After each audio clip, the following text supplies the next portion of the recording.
Hello friends and welcome to my YouTube channel. आज का हमारा टॉपिक है माध्यमिक शिक्षा आयोग बीएड का। नेक्स्ट टॉपिक यही हमारा ये 1952 से 1953 के बीच में था। इसको सेकेंडरी एजुकेशन कमीशन भी बोलते हैं, ठीक है, इंग्लिश में। तो इसकी स्थापना कैसे हुई थी, किसके अध्यक्षता में हुई थी, इसके बारे में पहले हम बात करेंगे। तो ये भी बता दूं कि इस आयोग के बाद जो आयोग आने वाला है वो है कोठारी आयोग, जो कि मैंने आपको पहले बीएड जो है पहले ही वीडियो में बता दिया है। और इससे पहले जो आयोग था वो है सार्जेंट रिपोर्ट, ये भी मैंने आपको करवा दिया है, ठीक है। तो स्थापना करेंगे हम, स्टैब्लिशमेंट पहले इसकी कि किसने इसकी स्थापना की। तो वह ताराचंद कमेटी और केंद्रीय शिक्षा के सलाहकार के बोर्ड के सुझाव पर भारत सरकार ने कब 23 सितंबर 1952 को माध्यमिक शिक्षा आयोग की स्थापना की, जिसकी अध्यक्षता में डॉक्टर ए लक्ष्मण स्वामी मुदालियर, ठीक है, जो कि उस समय के मद्रास विश्वविद्यालय और उप कुलपति थे। उस समय मद्रास विद्यालय के उप कुलपति थे। तो उनकी अध्यक्षता में इस जो है माध्यमिक शिक्षा आयोग की स्थापना की गई, ठीक है। तो इस आयोग का मुख्य काम क्या था?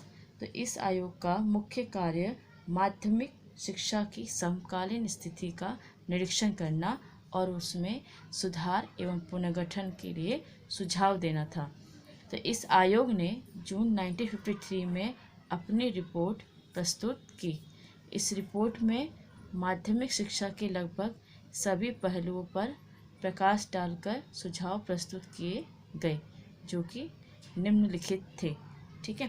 तो अब इन्होंने 1952 में तो इसकी स्थापना करी, ठीक है। फिर इनको बताया गया कि भाई क्या क्या आपको कार्य करना है, और फिर इन्होंने उस पर ध्यान दिया और 1953 में इन्होंने अपनी रिपोर्ट जो है सरकार को प्रस्तुत की।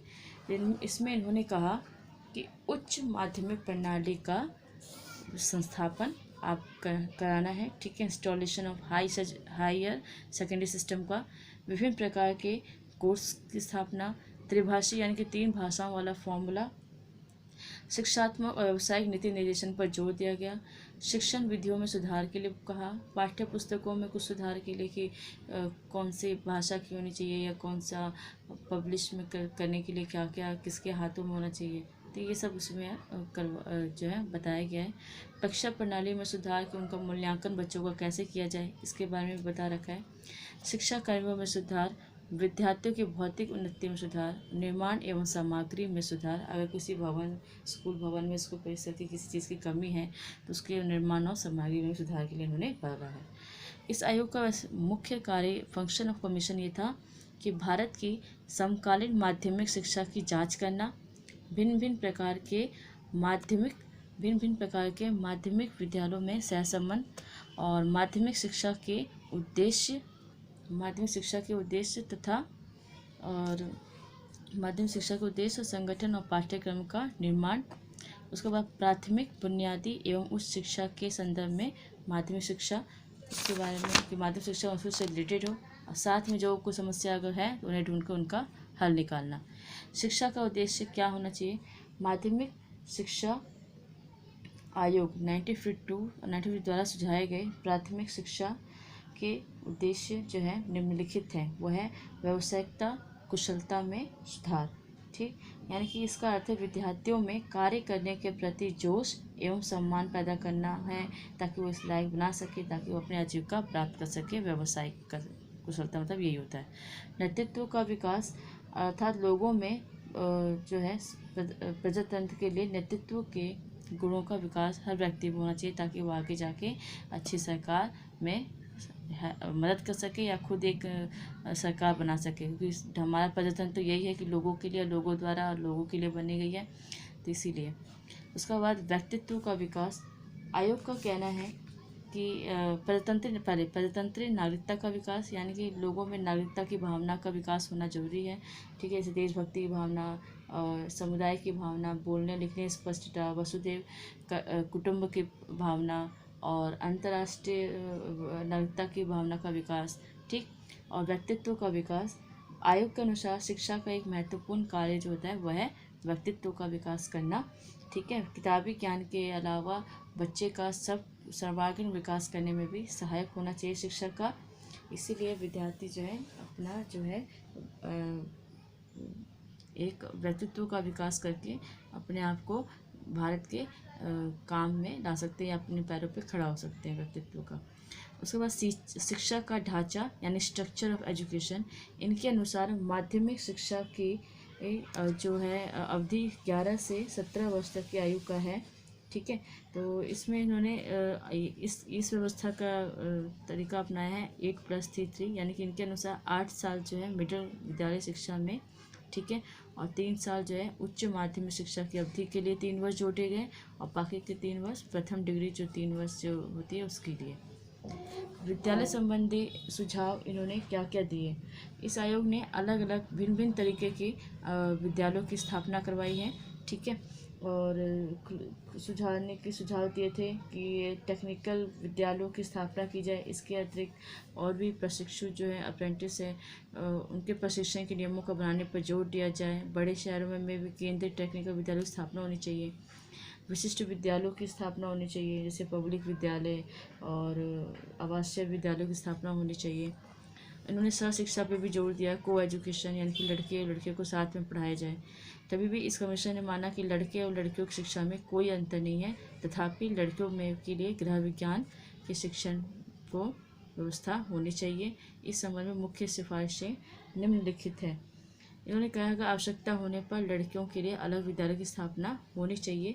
ठीक है, सह शिक्षा वाले विद्यालयों में कुछ विशेष नियम और शर्तें लागू होनी चाहिए और गृह विज्ञान शिक्षा को सह शिक्षा वाले विद्यालयों में प्रमुखता दी जानी चाहिए, यानी कि लड़कियों के लिए होम साइंस जो है जरूर इन्होंने आयोग ने कहा है कि होना चाहिए। उसके बाद इन्होंने पाठ्यक्रम का विकास करने को कहा। ठीक है, उन्होंने कि डेवलपमेंट ऑफ करिकुलम। तो इन्होंने कहा कि पाठ्यक्रम के विकास में निम्न सिद्धांत दिए। पहला, अनेक रूपता और लचीलापन। तो आयोग के अनुसार जिस समय पाठ्यक्रम की रचना की जा रही हो तो उस समय उसकी जो है अनिरुक्तता और लचीलापन को भी स्थान दिया जाना चाहिए, ताकि विद्यार्थियों की रुचियों और आवश्यकताओं को ध्यान में रखा जाना चाहिए। उसके बाद है संपूर्णता। तो इसमें यह भी सुनिश्चित कर लेना चाहिए जो कि सभी विद्यार्थी का पूरी तरह से हर पहलू का विकास हो, तो ऐसा संपूर्णता होना चाहिए पाठ्यक्रम में।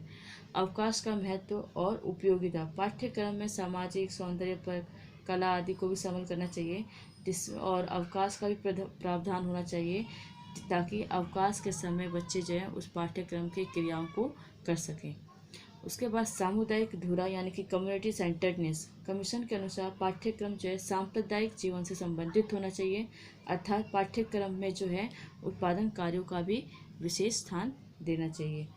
उसके बाद सहसंबंध, मैं 2 बार लिख दिया एक ही बात, कोई बात नहीं। सहसंबंध, ठीक है, सहसंबंध कमीशन के अनुसार पाठ्यक्रम के जो सभी विषय जो हैं आपस में परस्पर जीवन में संबंधित होना चाहिए। उसके बाद खा है पाठ्यक्रम की व्यवस्था क्या है। तो आयोग ने पाठ्यक्रम की व्यवस्था 2 स्तरों पे की है, एक है मिडिल स्तर पर और एक है उच्च स्तर पर। ठीक है, उच्च और माध्यमिक स्तर पर। तो मिडिल स्तर पर तो नॉर्मल जो सब्जेक्ट है वो है भाषा होना चाहिए, सामाजिक विज्ञान होना चाहिए, सामाजिक अध्ययन, सामान्य विज्ञान, गणित, कला एवं संगीत, उद्योग, शारीरिक शिक्षा। तो ये होगी मिडिल स्टेज पर। ठीक है, साथ साथ में उन्होंने भाषा के विषय में भी आयोग का ये मंतव्य था, ये मकसद था कि विद्यार्थी को क्षेत्रीय भाषा और राष्ट्रीय भाषा के साथ साथ अंतर्राष्ट्रीय भाषाओं को भी सिखाया जाना चाहिए, क्योंकि भाषाएं संप्रेषण का सशक्त साधन है। तो आप भाषा, क्षेत्रीय भाषा सिखाओ, राष्ट्रीय भाषा सिखाओ, साथ साथ में अंतर्राष्ट्रीय भाषा सिखाने के लिए भी कहा है। अब दूसरा पाठ्यक्रम की व्यवस्था उच्च और उच्चतर लेवल पर उन्होंने क्या किया है, तो इसके भी 2 हैं। उच्च एवं उच्चतर माध्यमिक स्तर पर उन्होंने 2 भागों में बांटा है, एक कोर पाठ्यक्रम और दूसरा है उच्चतर पाठ्यक्रम, कोर करिकुलम और हायर करिकुलम। कोर पाठ्यक्रम में भाषाएं क्या होंगी, मातृभाषा, क्षेत्र भाषा या मातृभाषा और शास्त्रीय भाषा का पाठ्यक्रम निम्नलिखित में से अन्य भाषा, जैसे हिंदी, जिसकी मातृभाषा हिंदी नहीं है तो उसके लिए वैसे हिंदी। ठीक है, आरंभिक अंग्रेजी जिन्होंने मिडिल क्लास में मिडिल जो है अंग्रेजी नहीं पढ़ी थी। उसके बाद उच्च अंग्रेजी जिन्होंने अंग्रेजी पहले पढ़ी हो उसके लिए उच्च अंग्रेजी, और जिन्होंने अंग्रेजी नहीं पढ़ी हो वह आरंभिक अंग्रेजी। आधुनिक भारतीय भाषा कोई भी हिंदी को छोड़कर, आधुनिक विदेशी भाषा कोई सी भी अंग्रेजी को छोड़कर। उसके बाद शास्त्रीय भाषा। तो ये होगी कोर पाठ्यक्रम में। ठीक है, और इस ये तो हुई भाषाएँ। और अन्य विषय क्या हैं इसमें? अन्य विषय वही हैं सामाजिक अध्ययन, सामान्य ज्ञान, सामान्य विज्ञान, प्रारंभिक गणित, शिल्पकला। निम्नलिखित में से कोई सा भी एक उद्योग बच्चों को सिखाना चाहिए? कताई बुनाई, काष्ठ कला यानी कि वुडवर्क, मॉडलिंग धातु का काम, सिलाई, काश्तकारी यानी एम्ब्रॉयडरी, टाइपिंग, कार्यशाला। उसके बाद उच्चतर विद्यालय उच्चतर पाठ्यक्रम जो है वह कमीशन ने उच्चतर पाठ्यक्रम में अनेक प्रकार के समूह को शामिल किया है।